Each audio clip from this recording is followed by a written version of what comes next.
الحمد لله رب المشرقين ورب المغربين الذي خلق كل شيء زوجين وأوجب علينا الإحسان بالوالدين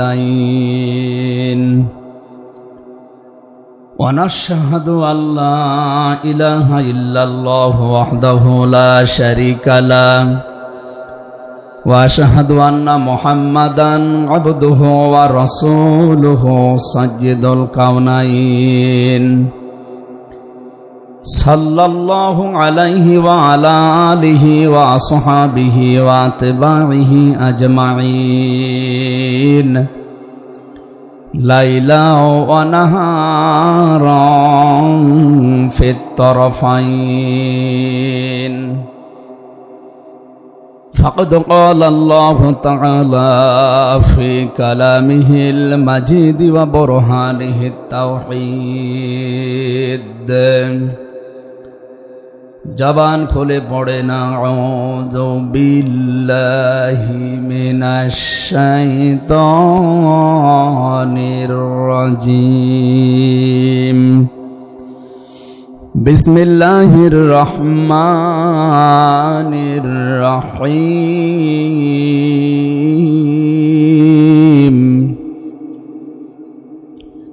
মুহাম্মাদুর রাসূলুল্লাহ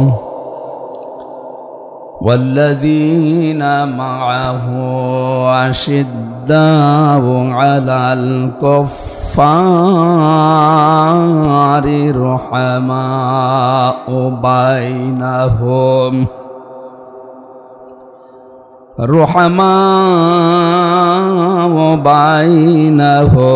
تراهم ركعا سجدا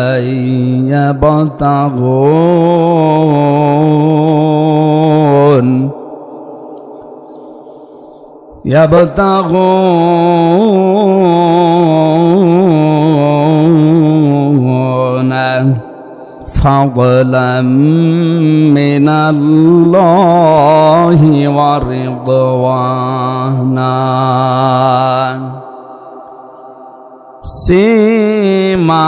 سيماهم في وجوههم من أثر السجود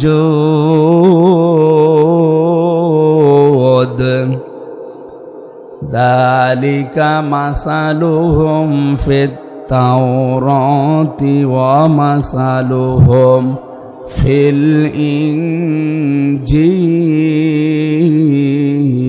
الإنجيل صدقت يا ربنا.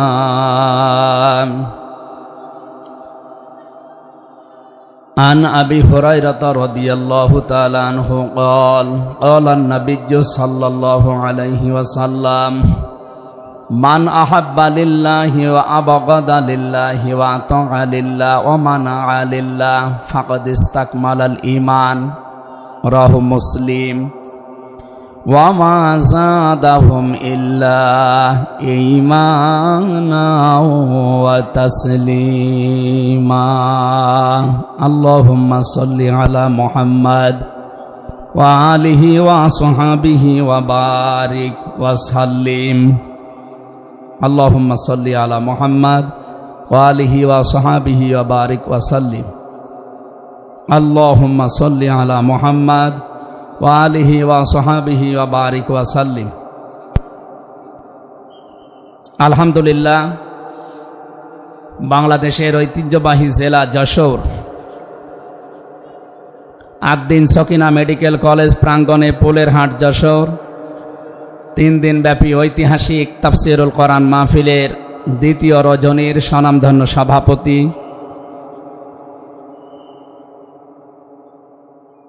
অতদ অঞ্চলের তৃতীয় সন্তান, ইসলামিক চিন্তাবিদ, চিকিৎসাবিদ মরহুম শেখ আকিজউদ্দিন, তার বড় সন্তান আলহাজ ডাক্তার শেখ মহিউদ্দিন আতালাল্লাহু উমরাহু ওয়া বারাকাল্লাহু ফি হায়াতি, বলেন আমিন। এ মাহফিলে এতক্ষণ যিনি কথা বললেন ইসলামিক চিন্তাবিদ, মুফাসসিরে কোরআন ছোট ভাই মাওলানা রফিকুল ইসলাম মাদানী দামাত বারকাতুহুমুল আলিয়া। আগামীকাল যিনি আসবেন বিশ্বনন্দিত মুফাসসিরে কোরআন, ইসলামিক চিন্তাবিদ, বাংলাদেশের কৃতি সন্তান ডক্টর মিজানুর রহমান আজহারি দামাত বারকাতুহুমুল আলিয়া। আগামীকাল আসবেন আলেমদের মাথার তাজ, ইসলামিক চিন্তাবিদ, মুফাসসিরে কোরআন জনাব শাইখ আহমদুল্লাহ। আতালাল্লাহু উমরাহু ওয়া বারাকাল্লাহু ফি হায়াতি, সকলে বলেন আমিন। গতকাল এখানে যিনি আলোচনা রেখেছেন শাইখুল হাদিস ইবনে শাইখুল হাদিস, আমার কারাগারের সাথী, ইসলামিক চিন্তাবিদ, শিক্ষাবিদ, মুফাসসিরে কোরআন আল্লামা মামুনুল হক হাফিজাহুল্লাহ। গতকাল আলোচনা রেখেছেন শ্রদ্ধাভাজন বড় ভাই মুফাসসিরে কোরআন আব্দুল হাই মোহাম্মদ সাইফুল্লাহ। আতালাল্লাহু উমরাহু ওয়া বারাকাল্লাহু ফি হায়াতি, সকলে বলেন আমিন। মঞ্চের ডানে বামে যারা আছেন সম্মানিত ব্যক্তিবর্গ, সামনে বসা মুসলমান ভাইরা, পর্দার আড়ালের সম্মানিতা মা এবং বোনেরা, প্রশাসনের ভাইরা, প্রাণ প্রিয় যশোরবাসী, আমি প্রথমে দোয়া করছি মহান রব্বুল ইজ্জাত আল জালালের দরবারে মরহুম শেখ আকিজউদ্দিন, তার একজন সন্তান এ দুনিয়া থেকে বিদায় নিয়েছে। এ মাহফিল যিনি এককভাবে বাস্তবায়ন করতেন খুলনা বেজের ডাঙ্গার ময়দানে, উনি কয়েক বছর আমাদের ভেতরে নেই। আলহাজ শেখ মমিন উদ্দিন, আল্লাহ রাব্বুল আলামিন তার কবরটাকে যেন জান্নাতুল ফেরদাউস বানিয়ে দেন, বলেন আমিন। দল মত জাতি বর্ণ ধর্ম নির্বিশেষে কোরআনে কারিম শোনার জন্য যারা এই ময়দানে ছুটে এসেছি রাতের বেলা, আমরা যে খুশি প্রকাশ করার জন্য বলছি আলহামদুলিল্লাহ। সম্মানিত দুইজন উপস্থাপক, আজকে আপনাদের সামনে যারা কথা বলছিলেন আপনাদের যশোরের কৃতি সন্তান, বিশিষ্ট সঙ্গীত শিল্পী, শ্রদ্ধাভাজন বড় ভাই জনাব কবির বিন সামাদ দামাত বারকাতুহুমুল আলিয়া। সম্মানিত উপস্থাপক হিসাবে আরেকজন আছেন বাংলাদেশের কৃতি সন্তান, ইসলামিক চিন্তাবিদ, নাশিদ শিল্পী বড় ভাই জনাব আমিরুল মমিনিন মানিক হাফিজাহুল্লাহ। যে আল্লাহ আমাদেরকে কণ্ঠ ছেড়ে দিয়েছেন কথা বলার জন্যে, 15.5 বছর মনে হচ্ছিল যে আমাদের বুকের ওপর একটা পাথর চাপা দেওয়া আছে। পাথরটা আল্লাহ নিজের কুদরতি ভাবে সরিয়ে দিয়েছেন। যে আল্লাহ আমাদেরকে এখন এই যে কথা বলার মতো সুযোগ দিয়েছেন, বলেন আলহামদুলিল্লাহ।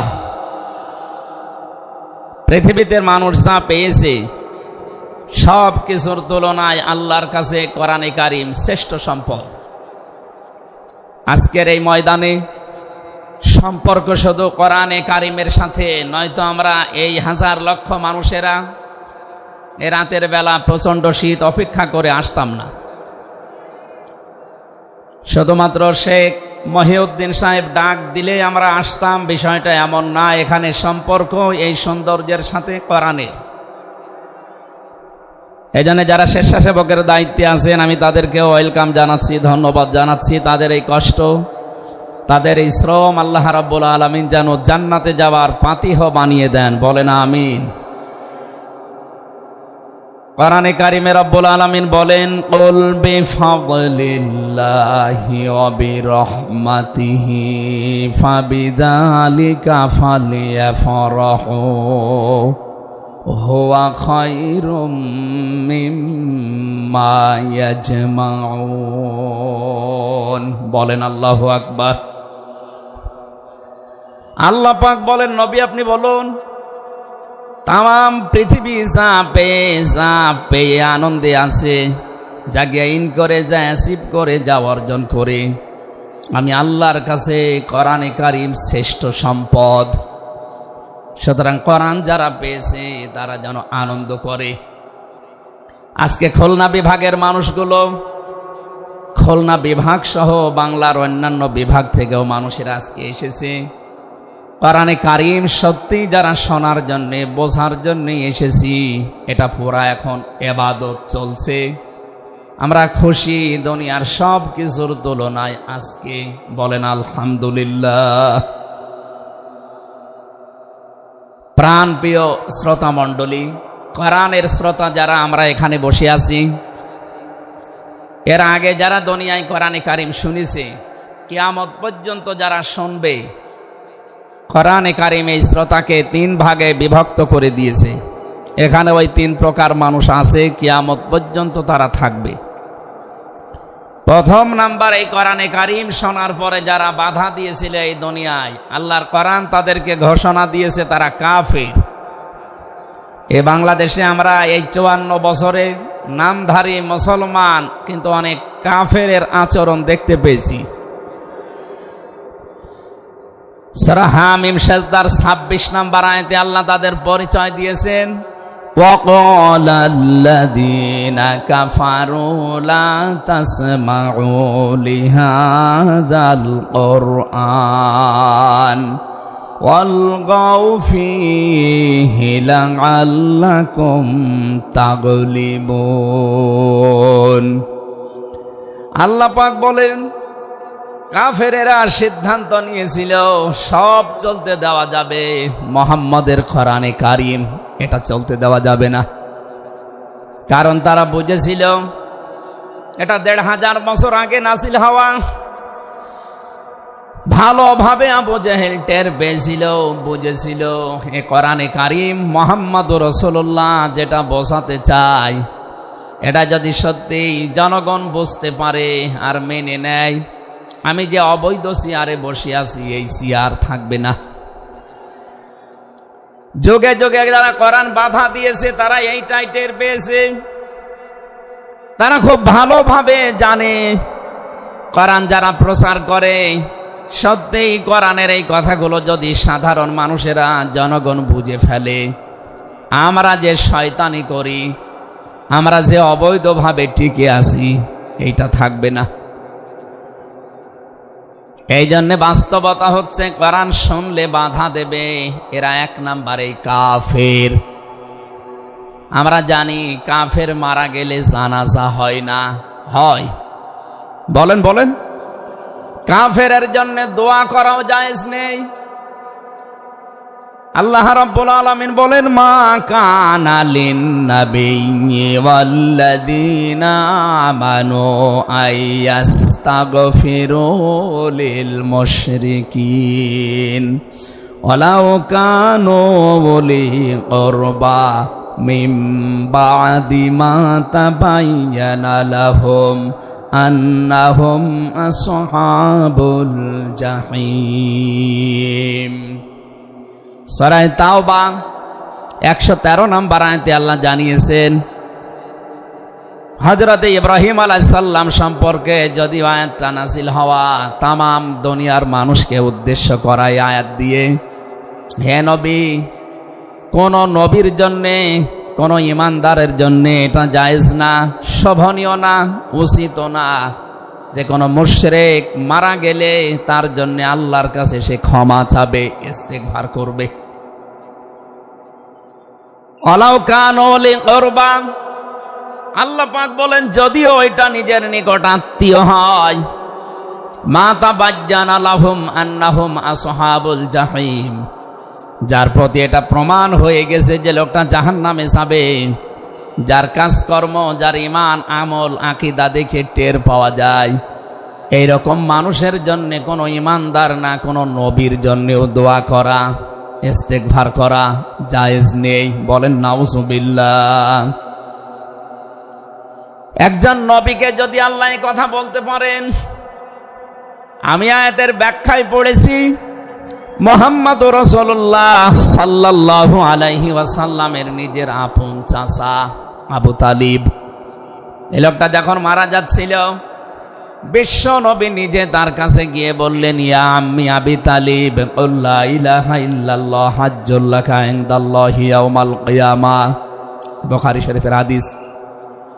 ডাক দিয়ে বললেন, হে চাচা, জোরে বলা লাগবে না, আওয়াজগুলো শুধু আমার কানের কাছে মুখটা নিয়ে আস্তে করে আপনি বলেন, লা ইলাহা ইল্লাল্লাহ, জোরে লা ইলাহা ইল্লাল্লাহ, লা ইলাহা ইল্লাল্লাহ, লা ইলাহা ইল্লাল্লাহ মুহাম্মাদুর রাসূলুল্লাহ। আপনি শুধু আল্লাহর একাত্মবাদের স্বীকৃতি দেন আমার কানের কাছে। রিসালাতের ঘোষণাটা দেওয়া লাগবে না, শুধু আল্লাহর ঘোষণাটা আমার কানের কাছে শোনান। কিয়ামতের দিন আমি আপনার জন্য আল্লাহর দরবারে ঝগড়া করে জান্নাতে নিয়ে যাব। পাশে যারা দাঁড়িয়েছিল তাদের কারণে লোকটা পড়তে পারে নাই। নবীজির মন খারাপ হয়ে গেল। সঙ্গে সঙ্গে সূরা কসসের ৫৬ নাম্বার আয়াত নিয়ে ফেরেশতা জিবরাইল হাজির হয়ে গেছে।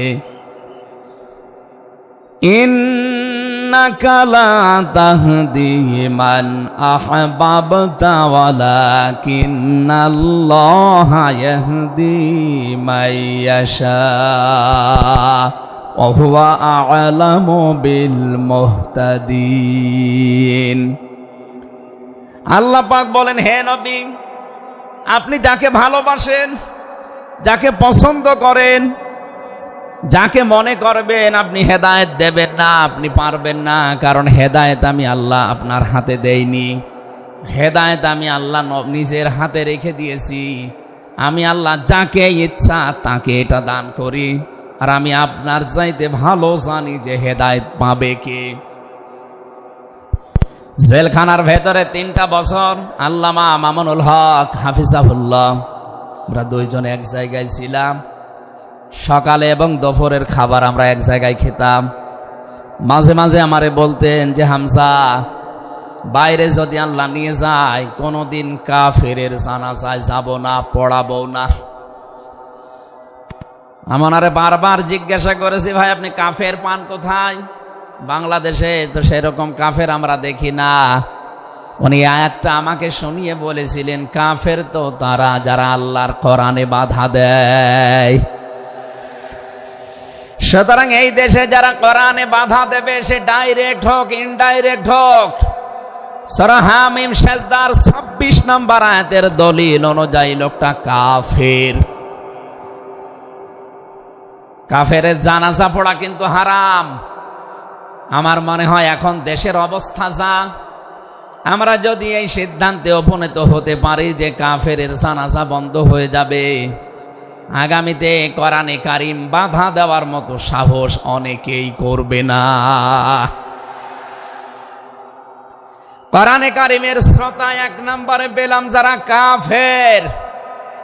এ ১৫.৫ বছর থেকে শুরু করে ৫৪ বছর আমরা যা দেখলাম, অনেকেই কিন্তু ডাইরেক্ট ইনডাইরেক্ট বাধা দিয়েছেন।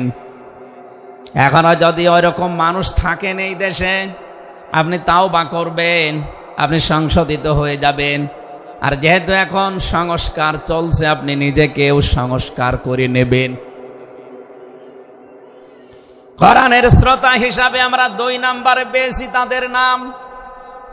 আল্লাহ রাব্বুল আলামিন বলেন, ওয়াইদা কিলা লাহুম তাআলাউ ইলা মা আনজালাল্লাহু ওয়া ইলার রাসূলি রাআইতাল মুনাফিকিনা ইয়াসুদ্দুনা আনকা সুদুদা। সূরা নিসার ৬১ নম্বর আয়াতে আছে, হে নবী, মানুষদেরকে আপনি যখন বলবেন আসো আল্লাহর বিধানের দিকে আসো, রাসূলের জীবনের দিকে আসো, আপনি দেখতে পাবেন অনেক মানুষ শুনতেও আসবে কোরআন, আপনার কথাও শুনতে আসবে। কিন্তু যখন দেখবে যে এগুলো কোরআনের সাথে আমাদের জীবনের মিল নেই, রাসূলের এই আদর্শের দিকে ডাকে, এগুলোর সাথে বাস্তবতা আমাদের মেলে না, রাআইতাল মুনাফিকিনা ইয়াসুদ্দুনা আনকা সুদুদা। পাবেন মানুষগুলো আস্তে করে আপনার কাছ থেকে পেছন ফিরে কেটে পড়ছে, বলেন নাউজুবিল্লাহ। সুতরাং কোরআন শুনতে এসে যেগুলো যাদের জীবনে মিলবে না, এই মানুষগুলো যদি মন খারাপ করে রাগ করে যে কোনো কায়দায় চলে যেতে চান, আপনি মনে করবেন মুনাফিকের জার আপনার ভেতরে আছে। আল্লাহ আমাদের হেফাজত করুন, বলেন আমিন। 3 নাম্বার শ্রোতার বর্ণনা পেয়েছি সূরা আনফালের 2 নাম্বার আয়াতে। আল্লাহ পাক বলেন, ইন্নামাল মুমিনুনা আল্লাযীনা ইযা যুকিরাল্লাহু ওয়াজিলাত কুলুবুহুম ওয়া ইযা তুলিয়াত আলাইহিম আয়াতুহু যাদাতুহুম ঈমানা ওয়া আলা রাব্বিহিম ইয়াতাওয়াক্কালুন। চিৎকার করে বলেন আল্লাহু আকবার। আল্লাহ পাক বলেন, আমার দৃষ্টিতে তো কোরআনের শ্রোতা আসল এবং মুমিন তারা, যাদের সামনে আমার নাম উচ্চারণ হলে তাদের অন্তরাত্মা কেঁপে ওঠে, আমার আয়াতগুলো তাদের সামনে তেলাওয়াত হলে এ মানুষগুলোর ঈমান ভেতরে যা আছে এটা আরো বেড়ে যায়। এখানে যাদাতুহুম ঈমান আর ব্যাখ্যায় আমি দেখেছি, শরীরের পশমগুলো দেখবেন আপনি হঠাৎ খাড়া হয়ে যাবে, বাম স্তনের 2 আঙ্গুল নিচে একটা গোস্তের টুকরা আছে, ওটা কাঁপবে, কাঁপাকাঁপি করবে, একটা অনির্বচন শোক আপনি আলাদা অনুভব করবেন। এই 3টা যদি এখন আমাদের ভেতরে তৈরি হয়, আলা রাব্বিহিম ইয়াতাওয়াক্কালুন, বাড়ি যাওয়ার আগে এই সিদ্ধান্ত নিয়ে যাওয়া যাবে যে আল্লাহ ছাড়া আর কারো উপরে আমরা ভরসা করি না, বলেন সুবহানাল্লাহ। এই 3টা আয়াত দিয়ে আমি বোঝাতে চেয়েছি কাফের কারা, মুনাফিক কারা, আল্লাহর দৃষ্টিতে মুমিন কারা। 3 নাম্বারে এই তরিকায় যদি আমরা এই 3টি গুণ অর্জন করতে পারি, আজকে আল্লাহর কথাগুলো শুনলে আপনার ভেতরে কাঁপ ধরবে। 2 নাম্বারে আল্লাহর আয়াত তেলাওয়াত হবে, যখন বুঝতে পারবেন যে কি বলে, ওয়াইদা সামিউ মা উনজিলা ইলার রাসূলি তারা আয়ুনাহুম তাফিদু মিনাদ দামি মিম্মা আরাফু মিনাল হক ইয়াকুলুনা রব্বানা আমান্না ফাকতুবনা মা'আশ শাহিদিন। সূরা মায়েদা 7 নাম্বার পারার 1 নাম্বার পৃষ্ঠার 1 নাম্বার লাইনের 83 নাম্বার আয়াতে আছে। তাফসিরে ফি জিলালিল কোরআন থেকে শোনাচ্ছি, রব্বুল আলামিন বলেন, নবী আপনি যখন ওদের সামনে পড়বেন, আমার এই আয়াতগুলো যখন ওরা মন দিয়ে শুনবেন, অনুধাবন করতে পারবে, উপলব্ধি করার যোগ্যতা যাদের আছে, আপনি দেখবেন ওদের চোখ দিয়ে মনের অজান্তেই পানি পড়ছে। এজন্য অ্যাক্টিভ হন আরো, কারণ কোরআন শোনার 2টা নিয়ম আল্লাহ দিয়েছেন, ফাসতামিউ লাহু ওয়া আনসিতু। শুধু শোনা না, তাহলে সামিয়া দিতেন। আল্লাহ ফাসতামিউ দিয়েছেন, এজন্য মনোযোগ সহকারে শুনতে হবে। আজকের তেলাওয়াতকৃত আয়াত থেকে আমরা তাফসীর আকারে কথা বলবো ইনশাআল্লাহ। 2 নাম্বারে চুপ থাকা লাগবে। আমি এখনো অনেককে দেখতে পাচ্ছি এদিকে ওদিকে তাকাচ্ছেন, গল্প করছেন। আশা করছি কোরআনে বর্ণিত আল্লাহর এই 2টা নির্দেশ আপনি মেনে নেবেন। 1 নাম্বারে চুপ থাকবেন, 2 নাম্বারে মনোযোগ সহকারে শুনবেন। লাআল্লাকুম তুরহামুন, আশা করা যায় আল্লাহর রহমত এখানে নাজিল হবে। আল্লাহ আমাদেরকে আয়াতটা মেনে চলার তৌফিক দেন, বলেন আমিন। এজন্য কোরআনের আলোচনা শুনলে সবার চোখে পানি আসবে না। যারা এটা উপলব্ধি করতে পারবে, অনুধাবন করতে পারবে, আপনি দেখবেন তাদের মনের অজান্তেই কখন যেন চোখ দিয়ে পানি গড়িয়ে পড়ছে, তারা নিজেরাও টের পাবে না। আল্লাহ যেন এই 3 নাম্বার এই প্রকার শ্রোতা হিসাবে আমাদের কবুল করেন, বলেন আমিন। দরুদ আর সালাম পাঠ করছি আমাদের নবী মুহাম্মদুর রাসূলুল্লাহ সাল্লাল্লাহু আলাইহি ওয়াসাল্লামের প্রতি, যার প্রতি কোরআনে কারীম আল্লাহ নাযিল করেছেন।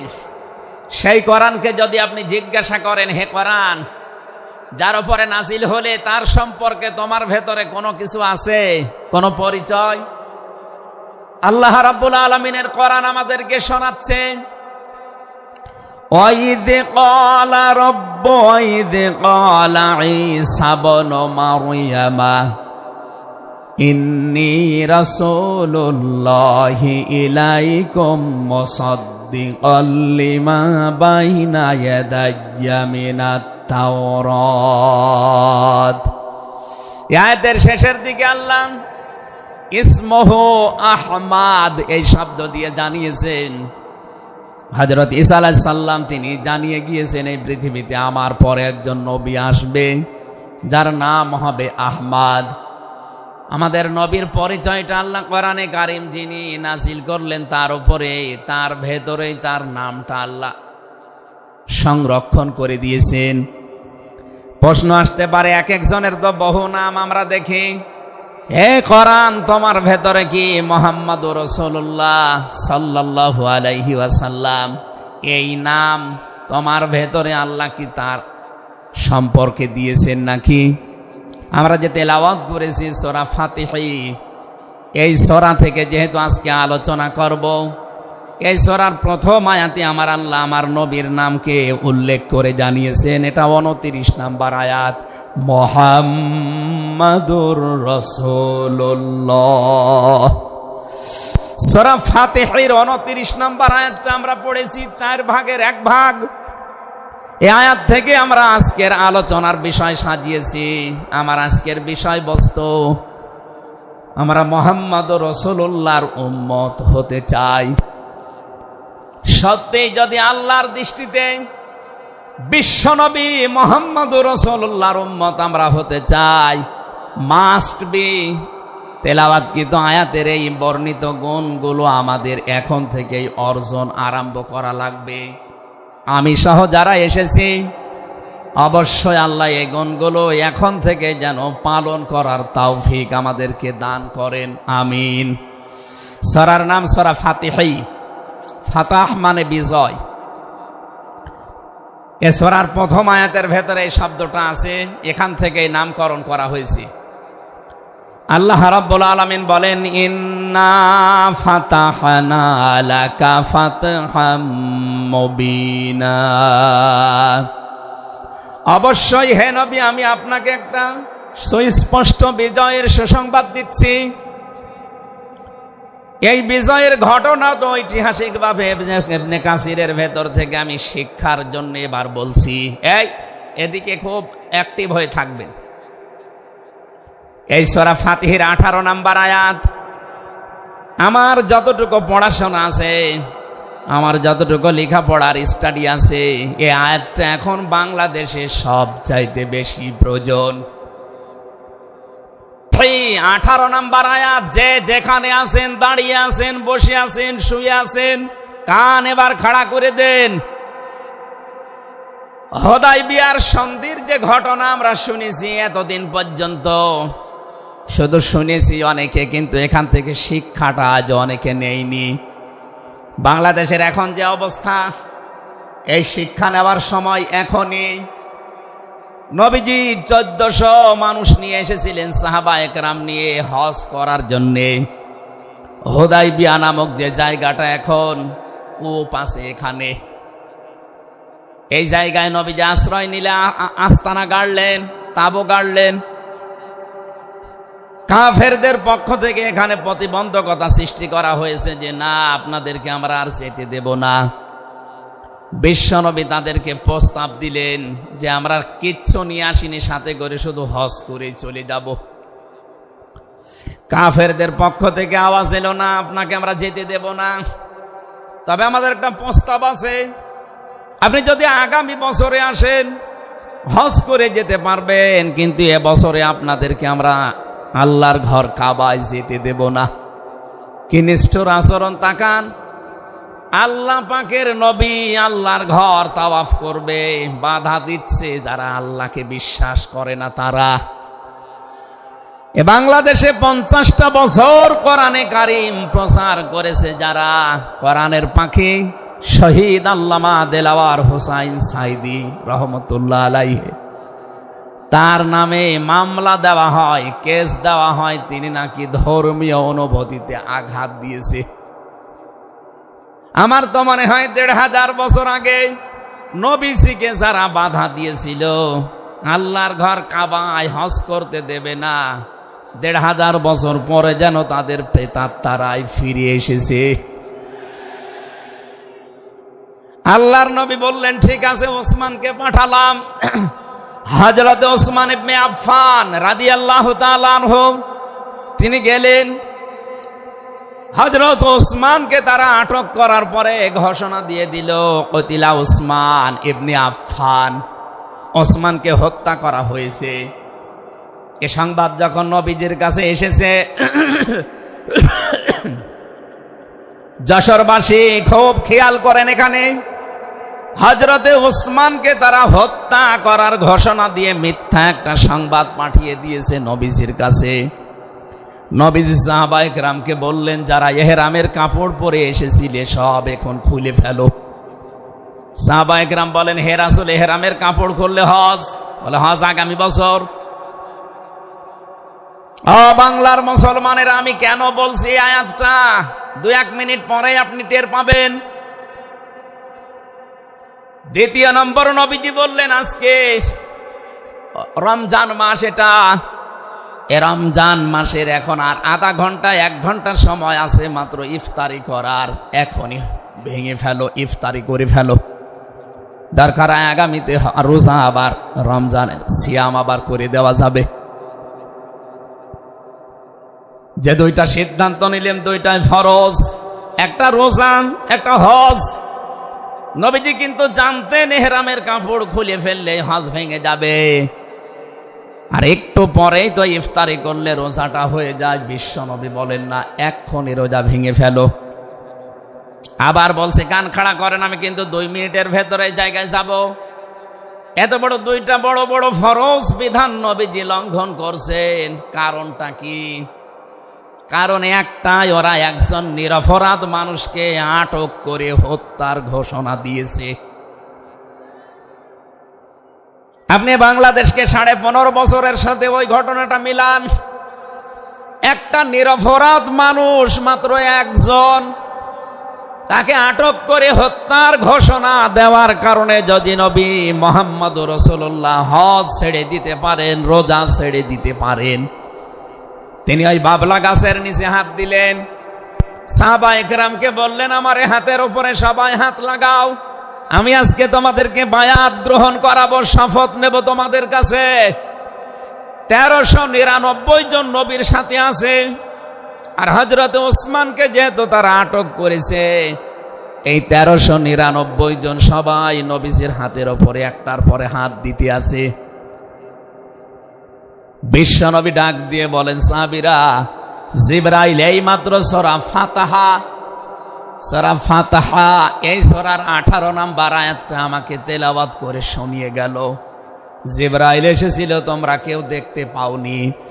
জিবরাইল আয়াতটা শুনিয়েছে, লাকাদ রাদিয়াল্লাহু আনিল মুমিনিনা ইয ইউবাইউনাকা তাহতাশ শাজারাতি ফাআলিমা মা ফি কুলুবিহিম ফানজালাস সাকিনাতা আলাইহিম ওয়া আসাবাহুম ফাতহান করিবা। খুব খেয়াল করেন, সেই সময় পর্যন্ত আমি চলে এসেছি। নবীজি নিজের বাম হাতটা সাহাবায়ে কেরামদের উপরে রেখে বললেন, সাহাবীরা, আজকের এই বায়াতের উপরে, শপথের উপরে আল্লাহ পাক নিজেই জানিয়েছেন যে তিনি রাজি হয়ে গেছেন। আয়াতটা শুরু করার আগে আল্লাহ দুইটা তাকিদ দিয়েছেন, লাম এবং কদ। লাকাদ রাদিয়াল্লাহু আনিল মুমিনিন, আল্লাহ পাক বলেন, আমি নিজে মুমিনদের উপরে অবশ্যই অবশ্যই রাজি হয়ে গেছি। রাজি হব না, হয়ে গেছি। তাহতা শাজারাতি, এই গাছের নিচে আপনার হাতের উপরে যারা হাত দিয়ে আজকে শপথ বাক্য পাঠ করছে, যে ওসমান হত্যার বদলা না নিয়ে কেউ মদিনায় ফেরত যাবে না। আমি আল্লাহ তাদের মনের খবর যেহেতু জানি, ফাআলিমা মা ফি কুলুবিহিম, তারা যে শপথ নিচ্ছে এটা কিন্তু লোক দেখানোর জন্য না, এটা মন থেকেই। ফানসালাস সাকিনাতা আলাইহিম, তাদের উপরে আমি আল্লাহর প্রশান্তি নাযিল হয়ে গেছে অলরেডি। ওয়া আসাবাহুম ফাতাহান করিবা, তাদেরকে আমি আসন্ন একটা বিজয়ের সুসংবাদ দিচ্ছি। সুতরাং এই বায়াতের রিদওয়ানের উপরে যেহেতু সবাই হাত দিয়েছে, ওসমানের হাতটা এখানে নেই, হে নবী আপনার বাম হাতটা উপরে তুলে ধরেন, এইটাই আমি ওসমানের হাত হিসাবে মেনে নিলাম। তার মানে 1400 মানুষের উপরে আমি আল্লাহ অলরেডি রাজি হয়ে গেছি। আমার মুসলমান ভাইরা, এবার আমি খেয়াল করার জন্য আর একবার বলছি, এইটা বলার জন্য আমি এতক্ষণ ঘুরছিলাম। একটা নিরপরাধ মানুষকে ওরা মিথ্যা তথ্য ছড়িয়েছে যে আটক করা হয়েছে, মেরে ফেলা হয়েছে, হত্যা করা হয়েছে। নবীজি একজন মানুষের জীবনের বদলা নেওয়ার জন্য 1400 মানুষকে তিনি বায়াত করাচ্ছেন, শপথ বাক্য পাঠ করাচ্ছেন।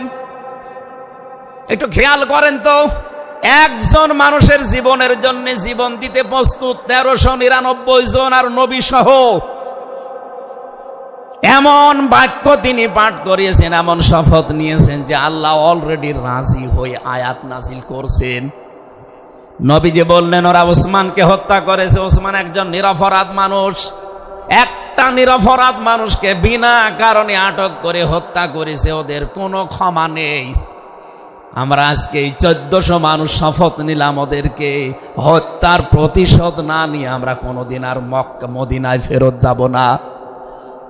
আমার তো মনে হচ্ছে বাংলাদেশে এখনো বহু মানুষ বিনা কারণে যাদেরকে হত্যা করা হয়েছে, নিরপরাধ মানুষগুলোকে ফাঁসির কাস্টে ঝোলানো হয়েছে, কত মানুষকে মৃত্যুর দিকে ঠেলে দিয়েছে। এখনো জিন্দা শহীদ জনাব এটিএম আজহারুল ইসলাম এখনো জেলখানায় পচতেছে। বানানো বিচার ব্যবস্থা, বানানো বিচারপতি, নিজেদের উকিল, নিজেদের পিপি, নিজেদের সাক্ষী, নিজেদের রায় সব দিয়ে একটা মানুষকে আর 17 বছর আপনি আটক করে রেখেছেন।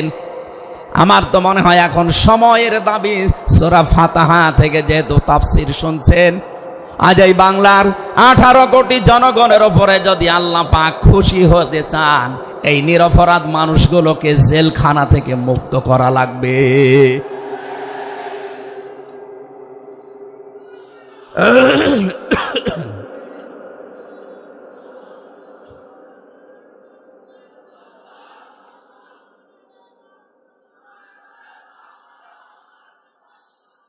যশোরবাসী আল্লাহ রাব্বুল আলামিন এখানে কয়েকটা বিষয় আমাদেরকে উপহার দিতে চেয়েছেন সুসংবাদের মাধ্যমে। 1 নম্বরে আল্লাহ বলেন আমি রাজি হয়ে যাব। 2 নম্বরে ওদের মনের মূল কথাগুলো যেহেতু আমি জানি, সুতরাং যারা নারায়ে তাকবীর আল্লাহু আকবারের স্লোগান দিয়ে এই মাজলুম মানুষটার পক্ষে অবস্থান নিলেন, আমার তো মনে হচ্ছে ফানজালাস সাকিনাতা আলাইহিম, আল্লাহ পাক তার রহমত এখন এদেশের উপরে নাজিল করবে। 2 নম্বরে ওয়াসাবাহুম ফাতাহান করিবা, একেবারে সুপ্রসন্ন নিকটবর্তী বিজয় আমাদেরকে আল্লাহ এই মাজলুম মানুষটার পক্ষে দাঁড়ানোর কারণে দেবে। আমি আজকেও একজন জেলখাটা মানুষের সাথে কথা বলছিলাম, তিনিও প্রায় 3.5-4 বছর জেলে ছিলেন। তিনি জ্বালাচ্ছিলেন যে হামজা ভাই, আসলে আমরা যারা জেলে ছিলাম তারা ছাড়া এটা বোঝানো সম্ভব না। বহু মানুষ বিনা অপরাধে, বিশেষ করে 15.5 বছরে তো হবেই, বিনা কারণে বিনা অপরাধে কিচ্ছু জানে না, বছরের পর বছর জেলে পচতেছে। ওরা যদি একজন নিরপরাধ মানুষকে মিথ্যা কথা ছড়িয়ে দেওয়ার কারণে নবী যেরকম সিদ্ধান্ত নিতে পারে, আজ বাংলার 18 কোটি মানুষ দল বেদল সব ভুলে গিয়ে নিরপরাধ যত মানুষ জেলে ভর্তি আছে, গুম হয়েছিল, খুন হয়েছিল যারা, এদের পক্ষে দাঁড়াতে যদি সত্যি আপনি মন থেকে এগিয়ে আসতে পারেন, আল্লাহর কসম আমাদের সামনে আল্লাহ বিজয় দেখাবেন। বিজয় আমরা দেখতে পাচ্ছি সূরা কসস 20 নম্বর পারার 4 নম্বর পৃষ্ঠার 15 নম্বর লাইনের 5 নম্বর আয়াত। বাড়িতে যে আয়াতটা তাফসীর দেখবেন, আল্লাহ রাব্বুল আলামিন বলেন, নুরিদু আন্নামুন্না আলাল্লাযীনা ইসতাদঈফু ফিল আরদ ওয়া নাজআলাহুম আইম্মাতাও ওয়া নাজআলাহুমুল ওয়ারিসিন। আমি আল্লাহ একটা ইচ্ছা করলাম, হাজার হাজার বছর আগে হে নবী, এই পৃথিবীর ময়দানে ফেরাউন নামে একটা লোক ছিল। রাষ্ট্রীয় ক্ষমতায় থাকার কারণে ওই দেশে বিভিন্ন দলে বিদলে বিভক্ত করে মানুষকে রেখেছিল, আর একটা দলকে সে টার্গেট নিয়ে কোণঠাসা করে, ছোট করে, হীন করে রেখেছিল। সেই দলটা ছিল মুসা নবীর দল। আমি আল্লাহ একটা ইচ্ছা করলাম, জমিনের ওপরে যাদেরকে দুর্বল করে রেখেছে ফেরাউন, এই দুর্বল দলের উপরে আমি আল্লাহ মনন করব। মনন মানে অনুগ্রহ করা, দয়া করা। আমি আল্লাহ দয়া করব তাদের উপরে, মনন করব। এই কারণ আমি তাদেরকে জমিনের শাসন ক্ষমতায় বসাতে চাই, জমিনের উত্তরাধিকারী তাদেরকে বানিয়ে দিতে চাই। অনুমাক্কিনা লাহুম ফিল আরদ, জমিনের উপরে তাদেরকে আমি ক্ষমতায় বসাবো। এটা আমি আল্লাহর ইচ্ছা। বলেন তো, আল্লাহ যদি কোনো ইচ্ছা করে ওটা রদ করার কেউ আছে? আরো জোরে বলেন, আছে। সুতরাং এই আয়াত দিয়ে আমি যেহেতু 100 ভাগ আয়াতটা বিশ্বাস করি, হাজার হাজার বছর আগে ফেরাউনের এই জীবনের সাথে, এই কাহিনীর সাথে, তাফসিরের সাথে আমি বাংলাদেশি আয়াতটা মিলিয়েছি। দেখতে পেয়েছি 2024 সালের 5 আগস্টের পরে একটা দলের সাথে আয়াতটা মিলে যাচ্ছে। আপনি যাই মনে করেন এইটাই বাস্তব। 54 বছরে ভুয়া ধোয়া তুলে, ভুয়া চেতনার নাম দিয়ে যাদেরকে কোণঠাসা করে রেখেছিলেন জনগণের কাছ থেকে, আল্লাহ যেন হঠাৎ করে মানুষের মনের ভেতরে তাদের প্রতি পরিবর্তন এনে দিয়েছেন। আল্লাহ পাক যেন এই মানুষগুলোকে একটা মনন করেছেন, একটা দয়া দেখিয়েছেন। অনাজাআলাহুম আইম্মাতান, জমিনের ইমাম তাদেরকে যেন আল্লাহ দিনের পর দিন বানিয়ে দিচ্ছে। তাদের আচার ব্যবহার, তাদের চরিত্র, তাদের ব্যবহার, তাদের মাধুর্যতা, তাদের যে ইখলাস, এগুলো দেখছে আমার আল্লাহ দিনের পরে দিন। জমিনের ইমাম তাদেরকে আল্লাহ বানাচ্ছেন। অনাজাআলাহুমুল ওয়ারিসিন, আয়াতের শেষের কথা, আল্লাহ তাদেরকে জমিনের ওয়ারিস বানিয়ে দেবেন। যেহেতু আল্লাহর সিদ্ধান্ত রদ করা যায় না, ফাআলুল লিমা ইউরিদ, তিনি যা ইচ্ছা তাই করেন। ইন্নামা আমরুহু ইযা আরাদা শাইআন আইয়াকুলা লাহু কুন ফায়াকুন। আল্লাহ পাক বলেন, আমি যদি কোনো ইচ্ছা করি শুধু বলি কোন, সঙ্গে সঙ্গে ফায়াকুন হয়ে যায়। কোরআনের উপর আমার 100 ভাগ বিশ্বাস নিয়ে কথা বলছি আমি। এই আয়াতগুলো মাস্ট বি আমার আল্লাহ বাংলাদেশে দেখাবেই। বলেন আমিন। আরো জোরে বলেন আমিন। 6 নম্বর আয়াত হচ্ছে অনুমাক্কিনা লাহুম ফিল আরদ, আমি আল্লাহ তাদেরকে জমিনের চেয়ারে ক্ষমতায় বসিয়ে দেব। কেন জানো? অনুরিয়া ফিরআউনা ও হামানা ও জুনুদাহুমা মিনহুম মা কানু ইয়াহযারুন, আমি আল্লাহ দেখাতে চাই ফেরাউনকে, হামানকে আর তার সৈন্যবাহিনীকে, তারা তাদেরকে সবচাইতে বেশি ভয় করত জমিনে যাদেরকে, সেই মুসা নবীর দলকে আমি আল্লাহ জমিনের শাসন ক্ষমতায় বসিয়ে তাদেরকে দেখাবো। এই 54 বছর জালেম এবং মুনাফিকরা সবচাইতে বেশি ভয় বাংলাদেশে যাদেরকে করেছে, তাদের প্রতি মানুষের মন মানসিকতা আল্লাহ ঝুঁকিয়ে দিয়েছেন। এই জন্য কোরআনের আয়াতের উপরে বিশ্বাস করে বলছি, এই বাংলাদেশে যারা নিরপরাধ মানুষ আছে তাদেরকে যদি 5 তারিখের পরে বিভিন্ন আন্দোলনের কারণে, মানবিকতার কারণে ছেড়ে দেওয়া হয়, বিশেষ করে ম্যাডাম খালেদা জিয়াকে আপনি ছেড়ে দিয়েছেন। এরপরে আমরা দেখতে পেলাম আব্দুল সালাম পিন্টু ভাইকে ছেড়ে দিয়েছেন। এরপরে গিয়াসউদ্দিন মামুন ভাইকে ছেড়ে দিয়েছেন, মিয়ানুরউদ্দিন অপু ভাইকে ছেড়ে দিয়েছেন। আমরা চাই জনাব এটিএম আজহারুল ইসলামকেও মুক্তি দেওয়া হোক। এ দাবির পক্ষে আছেন কারা দেখি? লিল্লাহি তাকবীর।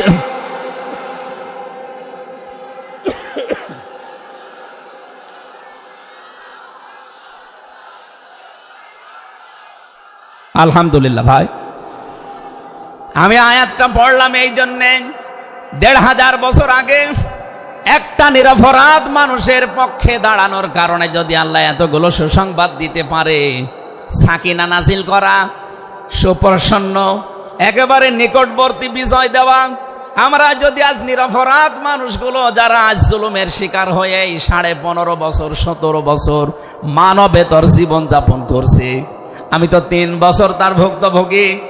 3টা বছর আমাদেরকে ফাঁসির কন্ডেম সেলের ভেতরে 24 ঘন্টা লকআপ দিয়ে রাখতেন। কি করেছিলাম আমরা? আজকে এই যে মাহফিলের 6 জন আলেমের ভেতরে আমরা 3 জনই এক জায়গায় ছিলাম জেলখানায়, আর বাকি 3 জনের ভেতরে একজন তো বাইরের দেশে, আর 2 জন আব্দুল হাই সাইফুল্লাহ, শাইখ আহমদুল্লাহ, 2 জন মজলুম। তাদেরকেও কোরআনের কথায় দেশে 15.5 বছর আপনারা বলতে দেননি। এজন্য আমি আয়াত থেকে যেটা শিক্ষা দিতে চাই, কাটছাট কথা বলছি।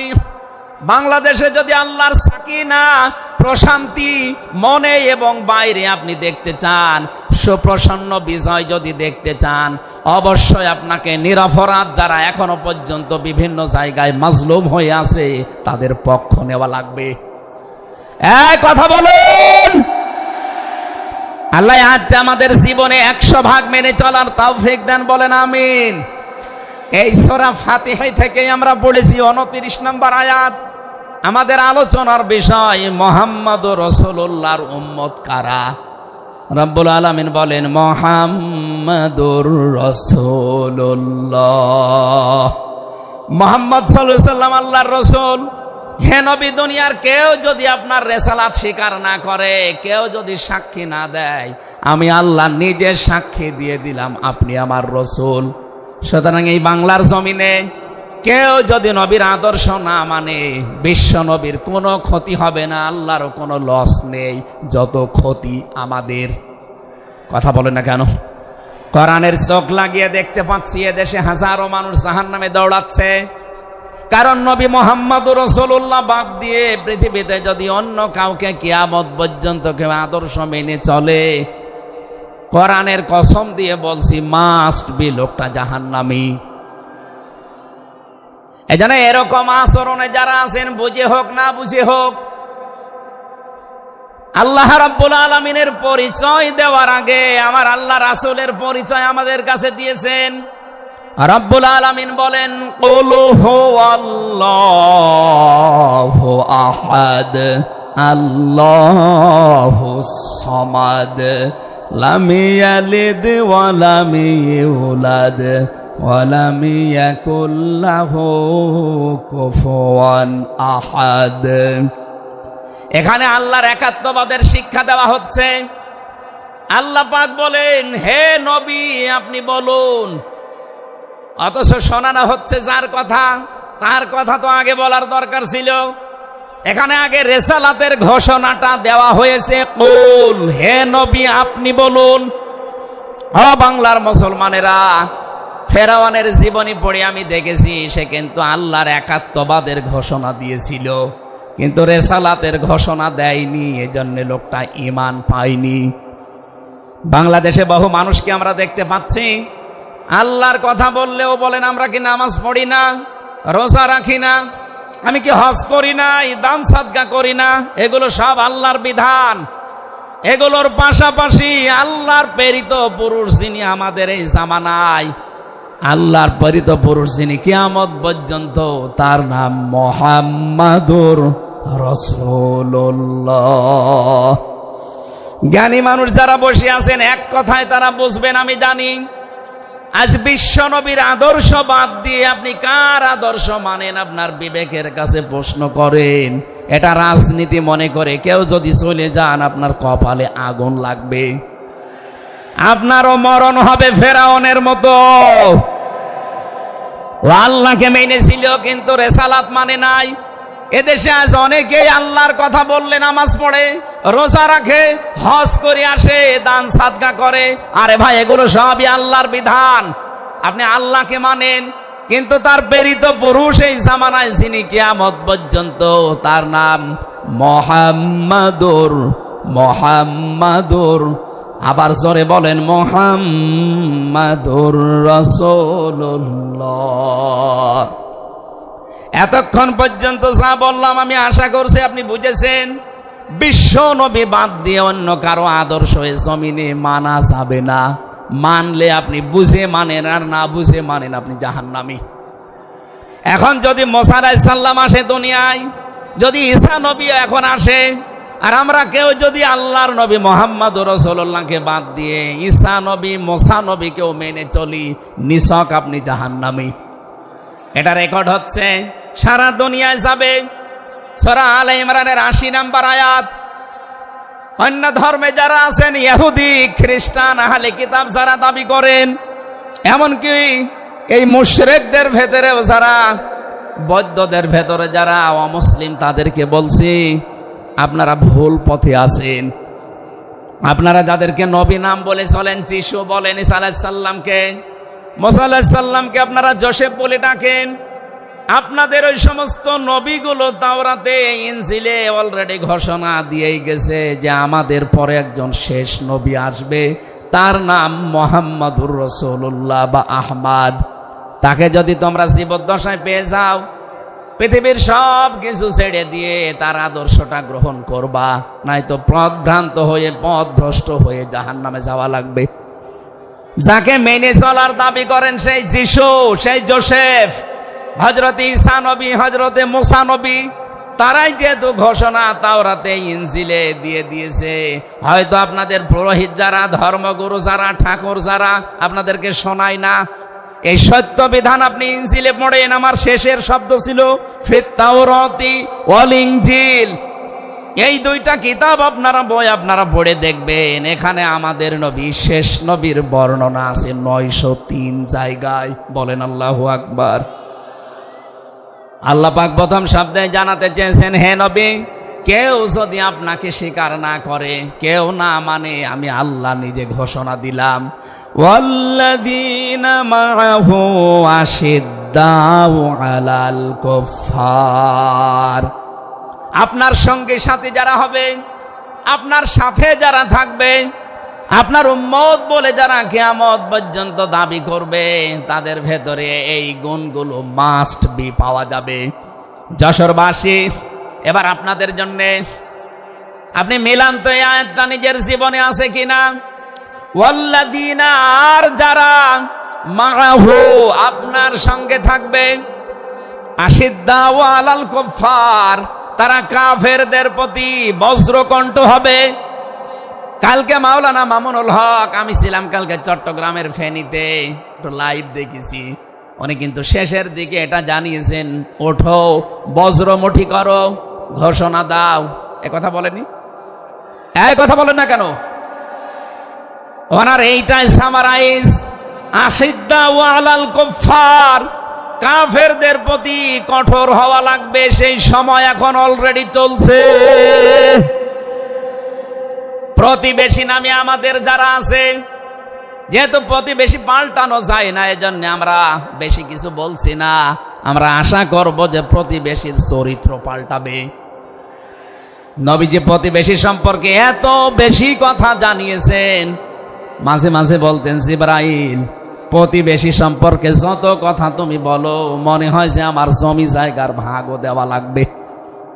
যেহেতু এত দামি জিনিস প্রতিবেশী, এত গুরুত্বপূর্ণ, আপনাদেরকে তো আমরা আর পাল্টাতে পারবো না, আমাদের জমির সাথে আপনাদের জমি। এই জন্য বলছে আপনারা চরিত্র পাল্টাবেন। আপনি মাইক্রোসফট, ভয়েস অফ আমেরিকা, এগুলো সব খ্রিস্টানরা, ইহুদিরা চালায়। তারা আজ তামাম দুনিয়ার ২৫৭টা রাষ্ট্রে কিন্তু অলরেডি জানিয়ে দিয়েছে, বিশ্বে সবচাইতে বেশি মিথ্যা কথা বলা হয় ভারতে। পৃথিবীর ২৫৭টা রাষ্ট্রের ভেতরে সবচাইতে বেশি সংখ্যালঘুরা নিরাপত্তার সহিত বাস করে বাংলাদেশে। অথচ এই দুইটাই এতদিন, এই 54 বছর আমরা স্বাধীন হয়েছি, 54টা বছরে আমাদের পেছনে এই মিথ্যা দুইটা তথ্যই প্রতিবেশীরা ছড়িয়েছে। সারা দুনিয়ার মোড়লদেরকে বলতো যে বাংলাদেশে সংখ্যালঘু নির্যাতন হয়। এদেশের গোবিন্দ পরামানিক, কুমার কি সেন যেন কয়েকজন মিলে তারা বিবৃতি অলরেডি মাঝে মাঝাই দিচ্ছে যে আগস্টের 5 তারিখের পর থেকে বাংলাদেশে আমরা সবচাইতে বেশি নিরাপত্তায় আছি সংখ্যালঘুরা। এখনো তো কোরআনে কারিম এই দেশে কায়েম হয়নি। আমি কোরআনের এই অনুষ্ঠান থেকে আপনাদেরকে গ্যারান্টি দিতে পারি, আল্লাহর কসম, কোরআনে কারিম যদি এদেশের রাষ্ট্রীয় ক্ষমতায় চলে আসে, বাংলাদেশের সবচাইতে বেশি নিরাপদে থাকবে সংখ্যালঘুরা। একজন মুসলমানের মাথায় যদি কেউ আঘাত করে একটা গুনাহ হবে, একটা অমুসলিমের গায়ে যদি কেউ আঘাত করে ডবল গুনাহ হবে। বাংলার মুসলমানেরা অনেকে মনে করেন যে এটা মনে হয় নতুন হাদিস, না, কিন্তু অমুসলিম আপনার ভাই, এ কথা কোরআনেও নেই, হাদিসেও নেই। কে কথা বলে না কেন? 3টা বিষয় যদি কারো ভেতরে পান, সে যেই হোক। 1 নম্বরে কেউ যদি আমার কেবলাকে কেবলা মনে করে, ফাহুয়া আখি, সে আমার ভাই। 2 নম্বরে আমার জবাই করা জিনিস যদি সে খেতে চায়, ফাহুয়া আখি, সে আমার ভাই। 3 নম্বরে সে যদি আমার মতো নামাজ পড়ে, সে আমার ভাই। সুতরাং এই 3টা বিষয় সামনে রেখে আমরা এই দেশে যারা আছি, মতের হয়তো মিল নেই, দলের হয়তো নামের মিল নেই, কিন্তু এই 3টা বিষয় যারা মানবেন, আমার মতো নামাজ পড়বেন, আমার কাবাকে কাবা মনে করবেন, আমার জবাইকে তো ব্যস্ত আপনিও খাবেন, এটা যেই হোক এই দেশে আমরা সবাই তাকে ভাই ভাই ভাই মনে করি। কথা বলেন ঠিক কিনা? এই 3টার বাইরে যারা আছেন তারা তো আর আমার ভাই না। তাদের সম্পর্কে কি? তারা আমার এই দেশের আমানাত। 1 নম্বরে এই সংখ্যালঘু যারা আছে, হিন্দু হোক, খ্রিস্টান হোক, বৌদ্ধ হোক, মুশরিক হোক, যাই হোক, যারা আছে তাদের ওপর যদি আপনি অত্যাচার করেন, তাদের মন্দির ভাঙেন, তাদের দেবতাকে গালি দেন, তাদের মাথায় বাড়ি দেন, সাদাবাজি করেন, 1 নম্বরে জুলুমের গুনাহ হবে, 2 নম্বরে আমানতের খেয়ানতের গুনাহ হবে। এই জন্য আমরা সাবধান থাকি। আগস্টের 5 তারিখের পরে আমরা অনেকের চরিত্র একটু ওলট পালট দেখতে পাচ্ছি। আশা করছি আপনি থামবেন, নয়তো কিন্তু বদনাম হয়ে যাচ্ছে। আপনি গোয়েন্দা বিভাগের খোঁজ রাখেন, তারা কিন্তু সব নখদর্পণে রেখেছে, কে কি করছে এটা সব তারা দেখছে। এই জন্য আমরা এমন কোনো আচরণ না করি আপনার নিজের ভুলের কারণে নিজের পায়ে আবার কোড়াল লেগে যায়। তারা সব দেখতে পাচ্ছে এই 4.5 মাসে কারা মানবতার জন্য কাজ করে, কারা দেশের জন্য কাজ করে, কারা এই 2780 জন মানুষ হাসপাতালের বেডে কাতরাচ্ছে, এদের কাছে কারা গেছে সব খোঁজ তাদের কাছে আছে। 2732 জন মানুষ হত্যা হয়েছে একজনের নির্দেশে। এতগুলো শহীদ পরিবারের পাশে কারা কারা দাঁড়াচ্ছে সব তাদের কিন্তু ডকুমেন্ট আছে। এই জন্য আপনি মনে করছেন আমি ডুবে ডুবে জল খাবো, ঘোলা পানিতে মাছ শিকার করব, কেউ কিছু টের পাবে না, কখনো না। সব তাদের আয়ত্তের ভেতরে আছে। এই জন্য এমন কাজ করা দরকার আমাদের, আগামীতে যেন শুধু ওই 14 দল বাদ দিয়ে আমরা যারা মাজলুম আছি, এই মানুষগুলো যেন রাষ্ট্রের দায়িত্ব পায়, আর কোরআন আর হাদিস দিয়ে বাংলাদেশের 56,000 বর্গ মাইল চলে। কারা কারা রাজি আছেন দেখি? লিল্লাহি তাকবীর।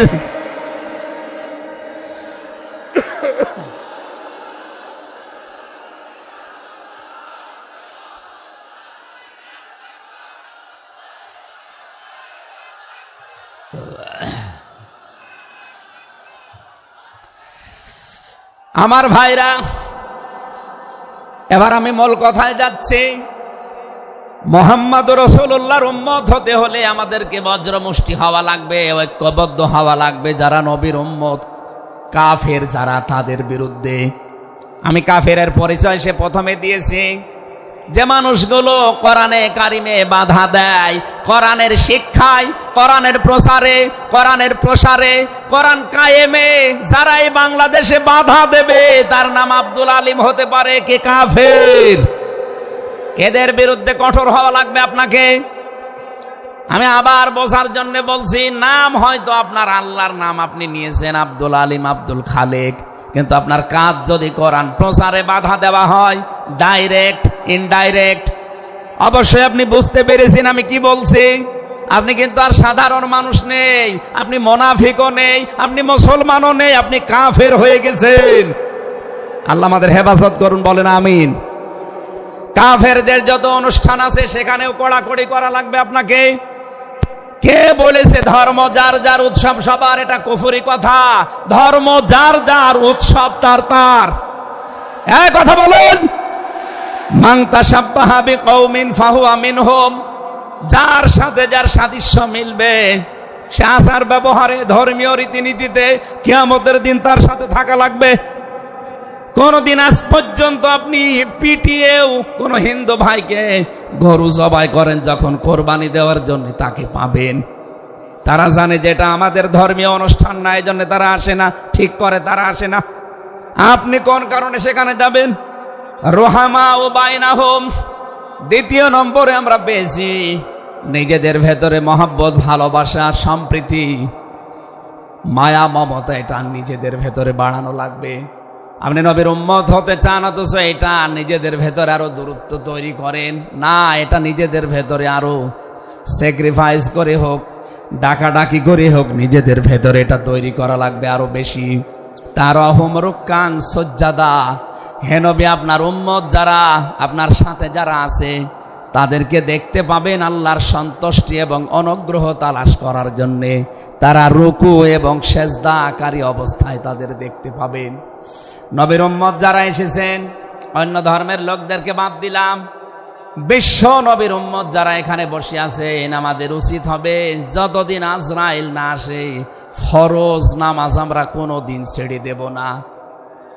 আরো জোরে বলেন, আল্লাহ যেন এটা মেনে চলার তৌফিক দেন আমাদের একেবারে জীবনের শেষ দিন পর্যন্ত।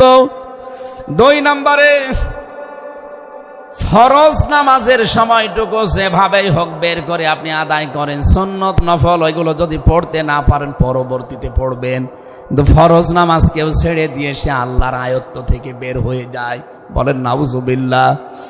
সাহাবা একরাম আল্লাহর দরবারে যে 7টা কারণে কবুল হয়েছিলেন, তার ভেতরে 1 নাম্বার কারণ ছিল এই মানুষগুলো আল্লাহর বিধান সামনে পেলে পৃথিবী ভুলে যেতেন। আব্দুল্লাহ আনসারী রাদিয়াল্লাহু তাআলা আনহুর জীবনী পড়েছি। এই লোকটা আল্লাহর বিধান সেজদাকে সামনে রাখতে গিয়ে নিজের স্ত্রীকে এক কাপড়ে গর্তের ভেতরে বসিয়ে রেখেছিল, নিজের ছেলেকে শিকল দিয়ে বেঁধে রেখেছিল, তারপরও আল্লাহর বিধান সেজদা সে ভুলে যায় নাই। আমাদের এরকম কঠিন পরিস্থিতি এখন হয়তো আসেনি, তারপরও আমরা অনেকে বিনা কারণে ফরজ নামাজ ছেড়ে দেই। আমি নামাজের কথা মুসলমানদের কাছে সচরাচর বলতে চাই না, কারণ একজন মুসলমান আর একজন কাফেরের ভেতরে পার্থক্য নামাজ। নামাজ যদি কেউ না পড়ে সে মুসলমান থাকে কি করে? সুতরাং আজান হওয়ার পরে মুসলমান যাবে মসজিদে নামাজ আদায় করতে, মানুষ টের পাবে যে লোকটা মুসলমান। রিজালুল্লাহ তুলহিহিম তিজারাতু ওয়ালা বাইউন আন যিকিরিল্লাহ ইলা আখিরি আয়া। মুসলমান ব্যবসায়ী যারা, তাদের পরিচয় আল্লাহ দিয়েছেন। আল্লাহ রাব্বুল আলামিন বলেন, এই পৃথিবীর ময়দানে যারা মুসলমান ব্যবসায়ী, আজান হওয়ার সঙ্গে সঙ্গে ব্যবসা প্রতিষ্ঠান বন্ধ করে দিয়ে তারা সেজদায় দৌড়াবে। ইয়াবতাগুনা ফাদলাম মিনাল্লাহি ওয়া রিদওয়ানা। এখানে আল্লাহ 2টা শব্দ ব্যবহার করেছেন। আল্লাহর ফজল যদি কেউ চায় তাহলে অবশ্যই তাকে মসজিদে যাওয়া লাগবে। আল্লাহুম্মা ইন্নী আসআলুকা মিন ফাদলিকা। ফজলের জন্য জমিনে আল্লাহ পাঠিয়েছেন আমাদেরকে, আর রহমতের জন্য তার ঘর মসজিদে পাঠিয়েছেন। এজন্য আল্লাহর রহমতের জন্য 5 বার আল্লাহর ঘরে আমাদেরকে যাওয়ার নির্দেশ দিয়েছেন আল্লাহ। আর যদি ফজল অনুগ্রহ পেতে চাই, রিজিক, এগুলোর জন্য জমিন, এই জমিন আল্লাহ আমাদেরকে হালাল রুজি উপার্জন করার যে ব্যবস্থা, এরকম ময়দান যেন তৈরি করে দেন। বলেন আমিন। সীমাহুম ফি ফুজুহিহিম মিন আসারিস সুজুদ। আল্লাহ বলেন এদের এই চিহ্নগুলো, সেজদার চিহ্নগুলো এদের চেহারার বিভিন্ন জায়গায় ফুটে উঠবে। কিয়ামতের ময়দানে এই চিহ্ন দেখে দেখে নবী সুপারিশ করে করে জান্নাতে নিয়ে যাবে, হয় কপালে, নাই নাকে, নাই হাতে। যে সমস্ত জায়গায় সেজদা দেওয়ার জন্য আপনি জমিনে লাগিয়েছিলেন, এই জায়গাগুলো কিয়ামতে চমক দিতে থাকবে। আল্লাহ আমাদের প্রত্যেককেই এই 5টি গুণ অর্জন করার মাধ্যমে বিশ্ব নবীর খাঁটি উম্মত হওয়ার তৌফিক দিন। আমিন, আল্লাহুম্মা আমিন। লা ইলাহা ইল্লা আনতা সুবহানাক ইন্নী কুনতু মিনাজ জালিমিন। রব্বানা যালামনা আনফুসানা ওয়া